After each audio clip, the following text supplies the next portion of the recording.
The Texas wide receivers, I mean, they just keep coming. Yeah. We got a trio coming out in this draft. We're going to go over 2 of them today, and we're going to go over to Ann next because he's going to take the next one. It's one of the people's bigger fish that they like in this class.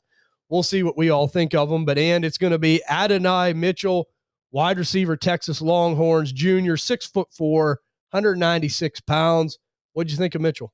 So, very big guy. That's what stands off, the 6'4", 196. He's definitely big.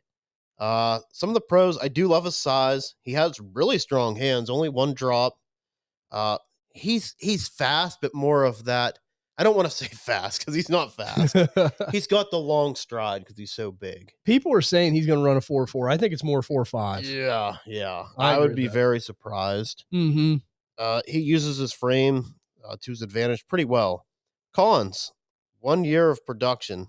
He's 22. He suffered a high ankle sprain week 2, so didn't really have much production in 22. Again, the one speed. I mean, is it fast? I just don't really see him being that fast. Yeah. But with the long stride, obviously you could be, but not real explosive in my opinion. He's not a good route runner. His favorite route is like a half-ass slant drag. Did you guys see that? Yeah. Either that or a go route. Yeah, that and a go route. Like his route tree is not big. He doesn't create separation real well. I mean, this is a problem where everybody said with George Pickens is like, hey, can't create separation. Well, he doesn't really need to, but at a certain point, you have to be able to a little bit. George Pickens can separate a lot better, in my opinion, than Mitchell. I agree 110% with that. Like, I just did not see it. Pickens also, not trying to just compare them, but Mitchell is not a yak guy. So that's something that George Pickens can do as well. So everybody's trying to knock somebody, but this guy is everybody's consensus first round, like top 4 or 5. And you know what's funny? I don't see it, man. And you know what's funny? I even put on there, not a great yak guy. Goes down fairly easy for his size. Yeah. I mean, for as big as he is, I was kind of unimpressed with what he did with the ball in his hands. When you're big, like an AJ Green and AJ Brown or somebody like that, like you're fierce. Like he's good with catching the ball, but he's not real fierce after after catching the ball. Like George Pickens is a violent runner. Yeah. All of them kind of guys with that same type profile. They're just more violent. Doesn't force a lot of missed tackles, which obviously when you're 6'4" and you're just built like him, you're probably not. I was gonna say he does need to build. I mean, I say that, and I don't have any muscle on me, but if he built, we call you muscles. Yeah, if he built muscle, I think like he would be, a great.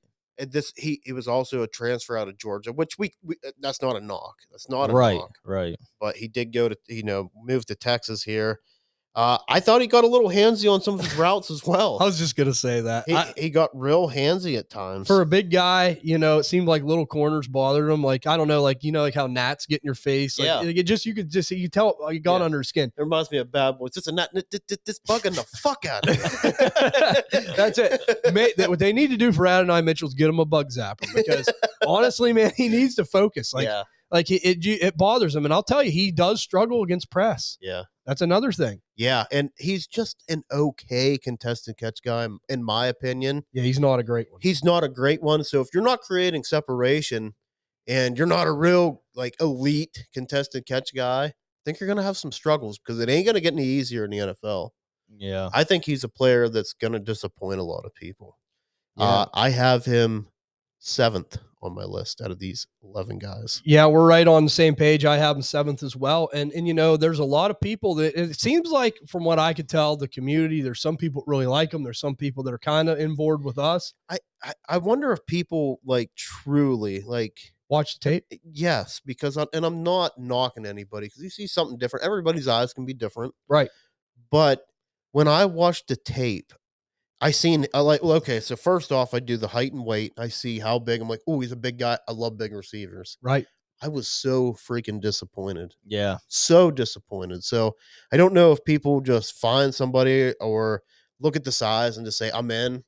I was very disappointed with A.D. Mitchell. Yeah. No, I mean, one thing, he does have a clutch gene. He played 5 playoff games and he scored in each of them. That does matter a little bit. Yeah, it does matter, but I don't think his problems are unfixable. Right. He's raw. He's got to go. But to me, I might be a little more interested if he goes to a better team. Let's say the Chiefs just take a chance on him at 32. I doubt that happens, but let's say it does. I think he's going to be more of a mid-second round guy. Yeah. But let's say it does. Well, then maybe I feel a little bit better about being with Andy Reid. Yeah. You know, we'll see. But which I in that case, you'd have to be the first round at the end of your, and people are going to overdraft him. I don't want him. Yeah. I think it's a player I'm more out on, just because like I'm getting Quentin Johnston vibes. Yeah. I am. Where like that was the same. Like, Quentin Johnston had more problems, obviously, because he had a lot more. Yeah, he had more problems. But this is the thing where I could see him going to a good landing spot, and everybody just the whole process out the door. Yeah. I just want this guy because he's tied to Patrick Mahomes, to Joe Burrow. Yep. And I mean, how good did we see him like really in the red zone? Like, I think he could be a red zone guy. Yeah. But at the same time, can he? I think for me, it's not even the quarterback, it's the coaching. Yeah. What kind of coaching is he going to get? Because like that's the only thing that can help him overcome these problems. I mean, he's someone I'm not overdrafting either. No. Like if I could get him, like let's say, you know, he does get decent capital and I could get him at like 2-3 or 2-4 or something like that, I would feel better about it if he went to a good team with a good coaching. Yeah. It isn't just even about being tied to a quarterback. This guy needs help. He needs to get some stuff fixed in his game because he does have the God-given size, and I don't think he's a slug. No. But he needs help. I just want to see him consistently winning contested catches because that's probably what he's going to have to do. Oh, yeah. And I just don't know if he can do that. Because he's not going to run by people in the NFL like he did in college. No, he's just not.